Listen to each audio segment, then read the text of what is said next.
Yeah, well, see, proverbs.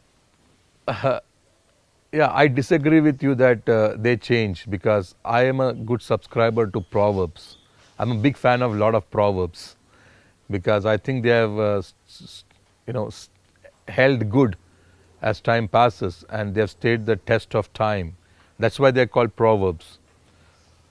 So, your current context of proverbs is that too many cooks spoil the soup, and how does it work in the context of having a team of people? Because a team needs a lot of people to work together, but yet the proverb says that too many cooks spoil the soup. Well, that's a good uh, thing to study or to investigate. Well, let's look at the characteristics. Uh, the the team has a lot of people. For example, if there are 40 or 50 people in a team to do one function, primarily they are all having conviction in the objective of that function. There's an objective to where they need to go to, where they need to arrive. So all the people in the team has to be on the same page. You have to get the buy-in of all the people in the team that this is where we want to go, and they must be sold out on your idea of the objectives, of the end objectives. So these people subscribing to the end objective is part of one team. So primarily they are, you got a consensus of these people that we work towards to achieve the specific objectives together. Whereas when too many cooks spoil the soup, well, they may not be having the buy-in and they may not be on the same page and they have not been, uh, the idea has not been sold in such a way that they have conviction in what they do. Level 2 is that in a team, the methodology is also decided by which methodology or by which roadmap we need to arrive at the objective. So there is no conflict in the method, in the roadmap.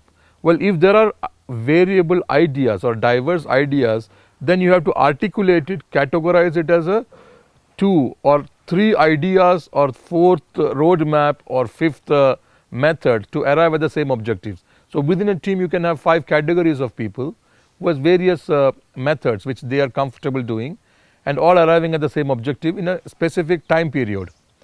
Whereas when you speak about too many cooks spoil the soup, then even that is not having a consensus on what is the methodology to arrive at the objective, which roadmap to follow, uh, which is the right way or which is the easy way, which is the most economic way.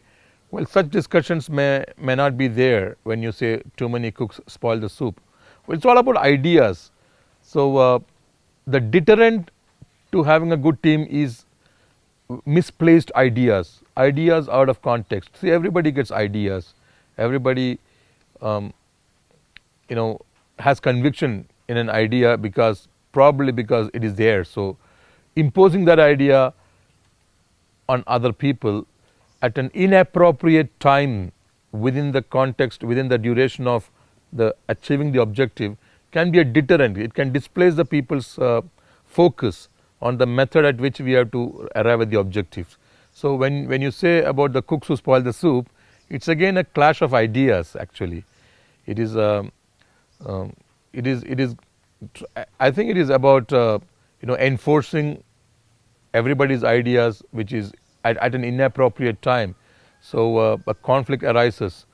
So in effect, of course, too many cooks spoils the soup, but yet a team is a little different because there should be a way to filter the ideas, that the ideas does not become a deterrent to working together in a specific roadmap that has got the consensus and an objective that has been subscribed to. So these are the 2 features, and I still believe too many cooks spoil the soup. But then converting the cooks into one team needs a good leader who is inclusive, who has got who expresses equity into the plan, equity for everybody who is a stakeholder in that team. So this person is going to be able to inspire everybody from the incoherent or heterogeneous team of cooks who may spoil the soup, convert them into a good team with homogeneous and unifocal drive to arrive at the objective.